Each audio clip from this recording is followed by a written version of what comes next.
In case you have not heard, there has been a bit of a kerfuffle in the Middle East. Morning, we are following breaking news in the Middle East. Israel and the United States announcing a joint attack on Iran and escalating tensions. The hope is that they will degrade the Islamic Republic's military and nuclear capabilities and force them back to the negotiating table. Nothing major, nothing serious, just maybe a small bomb or two. Hello, I'm Mariam Mashiri. Iranian state media has confirmed its supreme leader, Ayatollah Khamenei, has been killed in his compound after the US and Israel engaged in large-scale strikes across Iran. And okay, maybe we killed the leader of a country. Let's talk about it.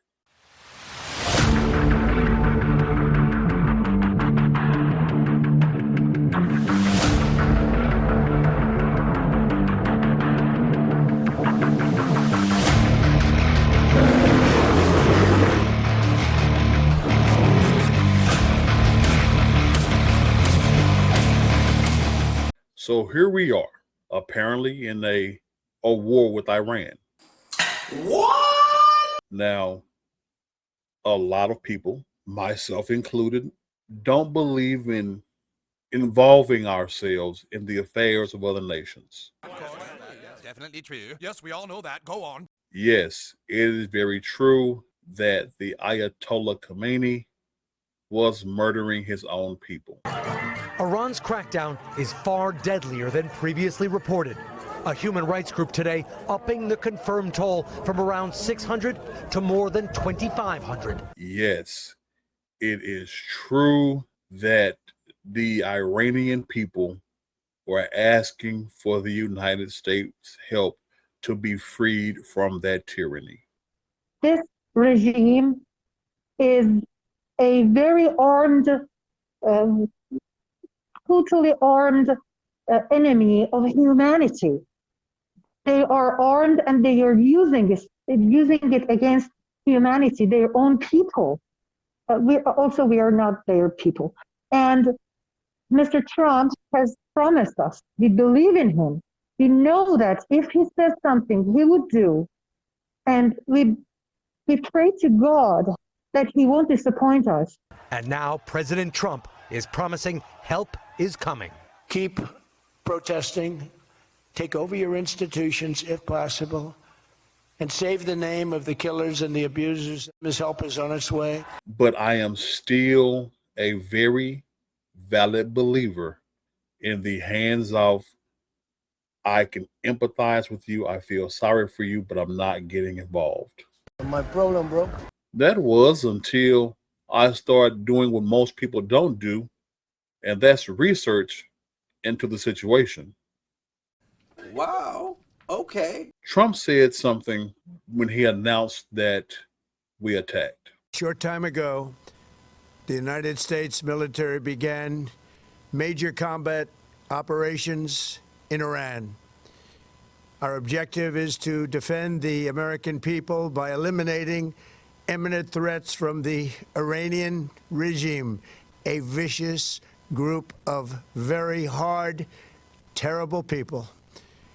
Its menacing activities directly endanger the United States, our troops, our bases overseas, and our allies throughout the world. For 47 years, the Iranian regime has chanted death to America and waged an unending campaign of bloodshed and mass murder, targeting the United States, our troops, and the innocent people in many, many countries. Now, he mentioned that we had been at war with Iran since 1979. What? And when I looked for this, when I researched this, allow me to show you what I found. I found this. Iran did not issue a formal state-to-state declaration of war against the United States in 1979. Really? But, one of the most powerful words in the English language, but, the November 4th, 1979 seizure of the U.S. Embassy in Tehran and the holding of 52 American hostages for 44 days is considered by many historians and analysts to be the start of a long-term undeclared conflict or an act of war. Now, when I first saw that, I thought to myself instantly, yeah, that's an act of war. Duh. There's no way around that. You invaded a U.S. embassy. The U.S. embassies, well, the embassies, period, are supposed to be sovereign land, sovereign territory. Hey, G.I. Joe, your sign's broken. We're already in Australia. Actually, sir, the embassy is considered American soil, sir. Really? Look, boy, now I'm in Australia. Now I'm in America. Australia, America. I get it, Australia, Dad. America. As it says, embassies are not sovereign territory of the sending country. They are part of the host country's territory. While often mistakenly thought to be foreign soil, embassies simply enjoy special privileges, immunities, and inviolability under the Vienna Convention on Diplomatic Relations, preventing host authorities from entering without permission. So, when the Iranian students bum rushed the U.S. Embassy in Tehran, they weren't invading foreign soil by the very definition. Or were they? Check out the key details. Inviolability. Host country police or authorities cannot enter an embassy without ambassadors' consent. Aha! There it is right there. They were wrong. They broke a long-standing diplomatic law. A host country cannot enter an embassy without the ambassador's consent. And do you know what that means? Invading a foreign embassy by a host country is a severe violation of the Vienna Convention on Diplomatic Relations, constituting a major breach of international law, equivalent to an attack on foreign soil. And so, we shall go to war. So if you want to be technical, the land, the actual physical land, yes, it does belong to the host country, but that embassy is the embassy of that nation. And as you can see, it said it. It is equivalent to an attack on foreign soil. So back on November 4th, 1979, Iran declared war on America. It's just that plain and fucking simple. Because as this sentence goes on to say, this act usually results in immediate, total severance of diplomatic ties, international condemnation, potential war crimes, and severe diplomatic or military retaliation. And that's it. So this has been something that has been building up for damn near 50 years. Damn. Oh, and it's not like Iran hasn't been doing shit in the meantime, in between time. Oh, really? Between them in 1979, keeping over 50 American hostages for over a fucking year. Damn! No, that wasn't good enough. Oh, wait, and before I go into that, I want y'all to see that line right here. Acts of war. Such an invasion can be viewed as an act of war. So all y'all talking about Trump is out of bounds, they were out of bounds in 79. You knew then, and you did nothing. We just never punched back hard enough for them to feel it. Now let's get back to what they've been doing in the meantime.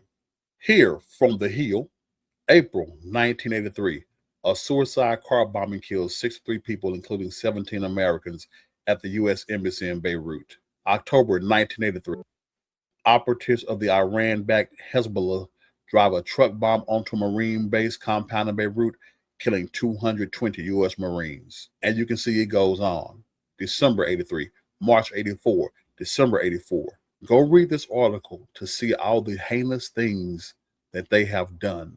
With the most recent in our memory should be this one right here. October 7th, 2023. Hamas kills 48 Americans and kidnaps at least 12 Americans in a massacre of 1,200 people in southern Israel. Remember, that's when they came over during that celebration that they were having in Israel during a concert, slaughtered women, children, anything that moved, but somehow people believe that they are the victims. December 23, January 24, November 24, November 24, March 25. Iran hasn't just been sitting back on its ass. They have killed thousands of Americans. The problem was we never had a presidency. We never had an administration that had the balls to say, Eat shit, fuck you. this is for all the shit that you have done to us. We never had that. You see, us getting involved right now, we dipped our toe in the water a little bit here and there. Israel's been fighting this war for decades, and we should have been fighting it right along with them right when they did that bullshit in 79.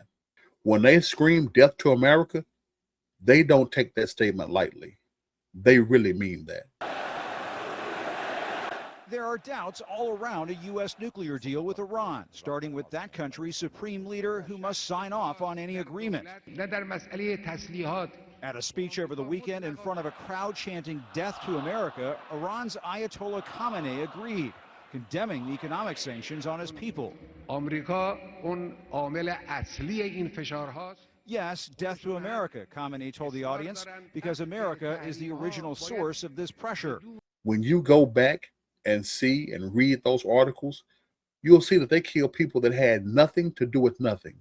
They killed an American husband and wife in Israel during a drive-by because they were American. They killed an American teacher over there because they were American.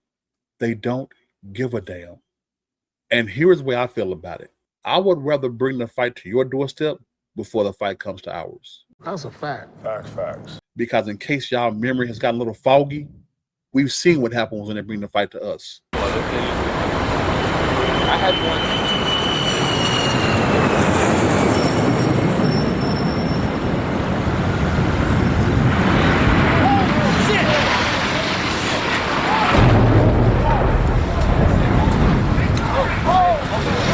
September 11, 2001.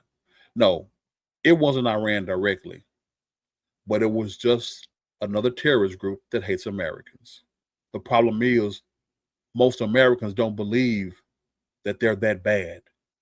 They try to sympathize with people that would literally rather cut your head off. No sympathy. There are some people that only understand one language, and that language is violence. That's a sad commentary in and of itself. And now there is a leader, whether you like him or not, whether you agree with him or not, he's proving the point. And the other world leaders know. Do your research. Why do you think so many people, even terrorist organizations, the moment that man was elected, called to kiss the ring? Because they know that Donald Trump, for all his flaws and faults, is a man of action. Period. If he says we gonna get you, we gonna get you. End of story. You don't have to like it. I'm not asking you to agree with it. Not asking you to support it. What I am asking of you is to understand why we are striking and why we're doing it with such aggressiveness. Because these people have proven time and time again they would show you no mercy if the shoe was on the other foot. Yeah, I can understand that. Well, that's all I got for you on this edition of Free Mind Thinkers. You like what you heard, hit that like button. You like it and want to hear more, hit the subscribe button, click the notification bell, and you'll know every single time that I upload. Leave a comment down below. Love me, hate me, agree or disagree. Share me out there, and let's get a conversation going, because that's the most important thing. I'm your man, Big Brother Tucker, representing Free Mind Thinkers, reminding you to always stand up, stand out, think differently. I'll holla.